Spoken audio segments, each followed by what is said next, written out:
আসসালামু আলাইকুম। গেল ৩ বছরে লিটন কুমার দাস কোয়ালিটি স্পিন বোলারদের বিরুদ্ধে যেভাবে আউট হয়েছেন তার বেশিরভাগ ক্ষেত্রে একটা কমন প্যাটার্ন দেখা গেছে, একটা কমন জোনে তিনি আউট হয়েছেন।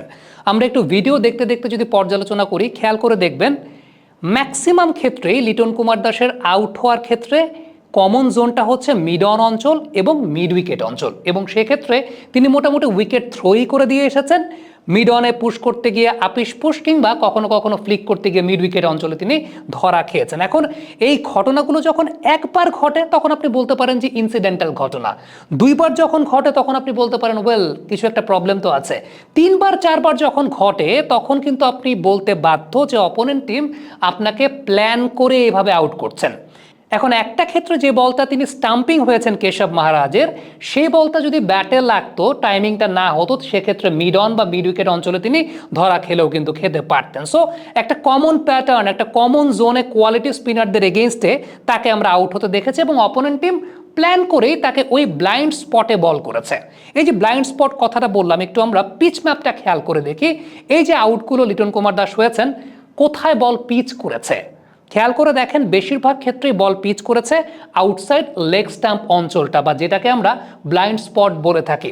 মূলত কেন লেগ স্ট্যাম্পের বাইরে বল পিচ করলে সেটাকে এলবিডব্লিউ বলা হয় না, তার পেছনে অন্যতম বড় কারণটা হচ্ছে ব্যাটসম্যানের লেগ স্ট্যাম্পের বাইরের অঞ্চলটাকে বলা হয় ব্লাইন্ড স্পট।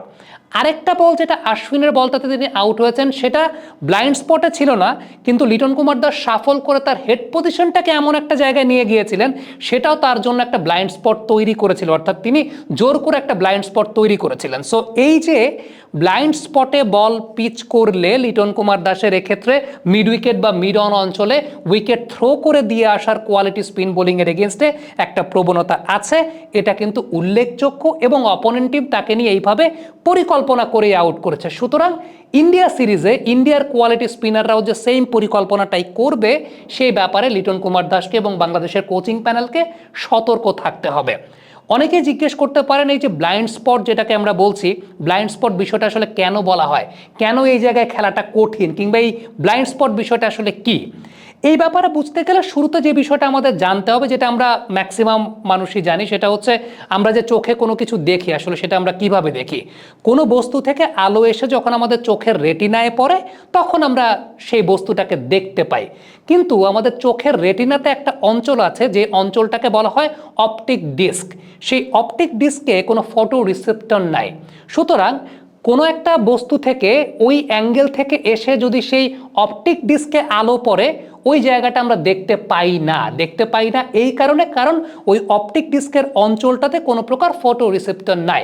এখন ব্লাইন্ড স্পট মূলত বলা হয় আমাদের আই ভিশনে, আমাদের ফিল্ড অফ ভিশনে এমন একটা সূক্ষ্মাতিসূক্ষ্ম অংশ বা একটা ক্ষুদ্র অঞ্চল, যেমন ধরেন আমি যখন অ্যাজ আ ব্যাটার এই জায়গাটা দাঁড়াচ্ছি, আমার এই যে ক্ষুদ্র অঞ্চলটা, যেই অঞ্চল থেকে আলো এসে আপনার অপটিক ডিস্কে পড়ছে, সেই যে স্পটটা, অর্থাৎ যে স্পট থেকে আলো এসে আপনার অপটিক ডিস্কে পড়ছে, যেই অপটিক ডিস্কে কোনো ফটো রিসেপ্টর নাই, ওই অ্যাঙ্গেলের ওই জায়গাটাকেই বলা হয় আসলে মূলত ব্লাইন্ড স্পট। লিটন কুমার দাসের ক্ষেত্রে আমরা দেখেছি ওই ব্লাইন্ড স্পট থেকে আসা বলেই লিটন কুমার দাস আলটিমেটলি ঠিকঠাক মতো শট নেগোশিয়েট করতে পারছেন না, কিংবা ওই জায়গাটাতে তিনি একটু কনফিউজড হয়ে যাচ্ছেন, শট কি পুরো খেলবেন নাকি পুরোপুরি খেলবেন না। এখন এটা প্রবলেমটা কি, এটা আমার কাছে মনে হয় যে কোচিং প্যানেল আরও বেটার বলতে পারবে।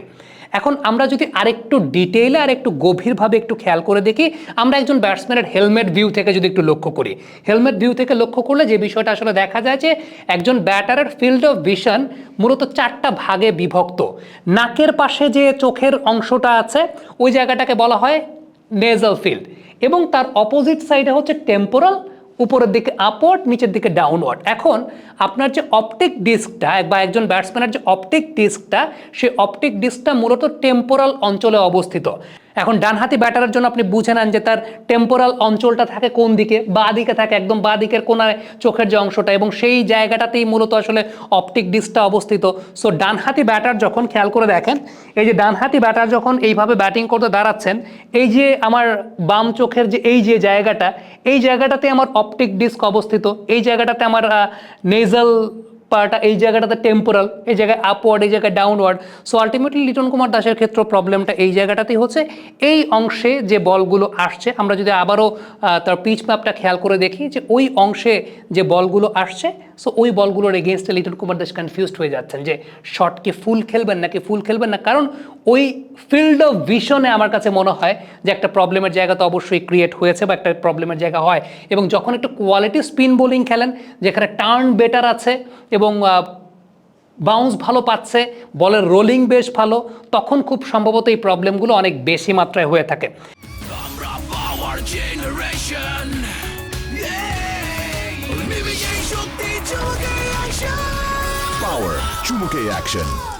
একটা বিষয় উল্লেখযোগ্য সেটা হচ্ছে নর্মালি যদি আমরা চিন্তা করি ব্লাইন্ড স্পট ব্যাটসম্যানরা অনেক সময় নিজেরা ক্রিয়েট করে ফেলেন কিভাবে?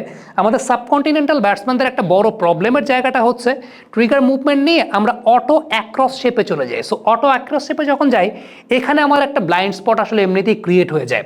কিন্তু লিটনের ক্ষেত্রে আউটগুলো যদি আপনি একটু পর্যালোচনা করে দেখেন, তিনি কিন্তু আসলে অ্যাক্রস শেপে গিয়ে ব্লাইন্ড স্পট ক্রিয়েট করছেন না, উল্টো তিনি আরও খুব দ্রুত ফ্রন্ট লেগটাকে ক্লিয়ার করে ফেলছেন, কিংবা বলের ডিরেকশন অনুযায়ী তিনি প্রথমে ওয়েট করছেন, ওয়েট করে বলের ডিরেকশন অনুযায়ী তিনি ফ্রন্ট লেগটাকে ক্লিয়ার করে ফেলছেন।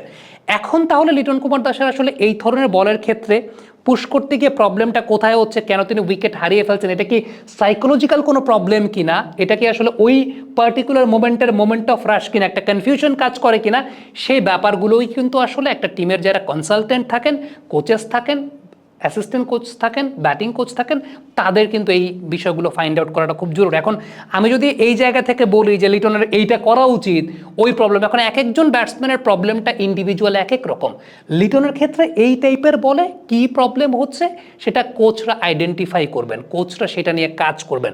বাট আমার এই জায়গা থেকে আমি অন্তত ওই প্রবলেমটা আইডেন্টিফাই করার কাজটা করে দিলাম, কারণ অপোনেন্ট টিম কিন্তু এই জায়গাটা নিয়ে টার্গেট করছে, ইন্ডিয়া টিমও সেটাই করবে। এবং অনেকেই বলে থাকেন যে ভাই গোপন জায়গা বের করে দিলেন। দেখেন, গোপন জায়গা যদি গোপনই থাকতো আমি জানলাম কিভাবে? ডেফিনেটলি আমার চোখে যদি পড়ে এবং একটা ব্যাটসম্যান যখন 4 বার এভাবে আউট হন, তার মানে বিষয়টা গোপন নয়, অপোনেন্ট টিম এইভাবে প্ল্যান করেই তাকে আউট করছেন। সো এই জিনিসটা বাংলাদেশ টিম যদি আইডেন্টিফাই, আমি আশা করছি যে করেছে, এবং সেই অনুযায়ী লিটন কুমার দাসকে ব্যাটিংয়ের ওই কাজগুলো, যে এই প্রবলেমটা আসলে কোথায়, কারণ লিটন যখন সেট হন দেখতে খুব ভালো লাগে, হঠাৎ করে তিনি আউট হয়ে যান এবং হঠাৎ করে সেট হয়ে এই ধরনের রাশ শটে তিনি খেলে ফেলেন। সো এবং বোলাররা তাকে এই জায়গাটাতেই ট্র্যাপ করেন, কোয়ালিটি স্পিনাররা, সেটাও আমরা দেখেছি। সো এই জায়গাটা আমার কাছে মনে হয় যে ফাইন টিউনিংটা খুব জরুরি এবং এটা কোচিং প্যানেলকেই করতে হবে। Thank you very much. Comment বক্সে আপনাদের মন্তব্য জানতে চাই।